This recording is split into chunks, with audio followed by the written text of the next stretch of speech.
High, আমি বঙ্গাল লীনা। আজকের একটা ভিডিওতে আপনাদেরকে অনেক স্বাগত। জানি ভিডিওটা অনেকদিন পরে আপলোড করছি। আসলে জানেন তো, সামনেই ফাইনাল এক্সাম এসে গেছে, তাই খুব একটা ভিডিও করতে পারি না।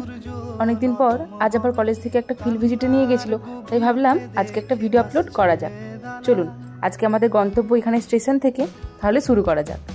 দেখেছেন, পুরো স্টেশন জুড়েই শুধু আমাদের কলেজের ছেলেমেয়েরা। আজ আমরা যাচ্ছি একটা ফার্মাসিউটিক্যাল ইন্ডাস্ট্রিতে। চলুন, আমাদের তো জীবনে প্রথমবার, আপনাদেরকে আমার ভিডিওতে দেখাবো আজ। আমাদেরকে হয়তো এরম দেখে আপনারা অবাক হচ্ছেন, এখানে জানেন তো একদমই ঠান্ডা নেই। আর একদম সকালে বেরিয়েছিলাম, তাই কিছু খাওয়া হয়নি। চলুন, সবাই এখন দই বড়া খাই। আমি যেখানে থাকি, মানে ওইখানে রেল স্টেশনটা হচ্ছে শ্রীহদেশ্বর, আর ওখান থেকে এসেছি ওই আধ ঘন্টা মতো দূরে জগৎপুর বলে একটা স্টেশনে। চলুন এবার ইন্ডাস্ট্রির দিকে যাওয়া যাক। ভিডিওটা তো অনেক বড়, তাই এই পার্টটা এখানে অবধি, দেখা হবে আবার পরের পার্টে।